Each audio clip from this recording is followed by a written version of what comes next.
নমস্কার বন্ধুরা, এখন রান্না করছি। রান্নার ভিডিওটা তোমরা দেখো। এই দেখো মাছ ভাজা বসিয়ে দিয়েছি। দেখো এটা আরেকটা কড়াই বসিয়ে দিয়েছি। এটা এই যে মাছ কিছুটা ভাজা হয়ে গেছে। এই দেখো টমেটো চাটনি করে নিয়েছি। এই যে বাটা মাছ আছে, এই যে কাতল মাছ কিছুটা রেখে দিয়েছি কালকের জন্য। দেখো এখানে আলু কেটে নিয়েছি, মাছের ঝোল করবো। ভিডিওটা দেখতে থাকো। দেখো কড়াইতে তেল দিয়ে দিচ্ছি, তেল গরম হয়ে যাচ্ছে। এখন এর মধ্যে আলুটা ঢেলে দিব। দেখো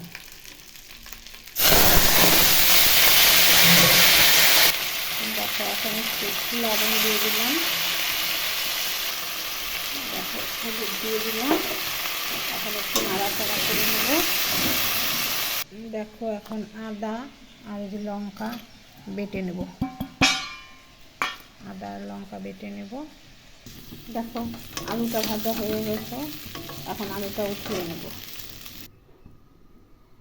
দেখো তেল গরম হয়ে গেছে, শুকনো লঙ্কা দিয়ে দিলাম, জিরা দিয়ে দিলাম। দেখো এখন আদা জিরা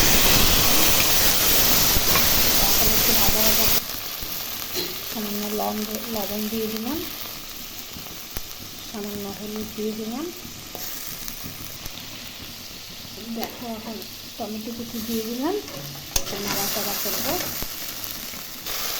মশলাটা কষানো হয়ে গেল, এখন আলু দিয়ে দিলাম, ভাজা আলুগুলো দিয়ে দিলাম। এখন একটু নাড়াচাড়া করবো।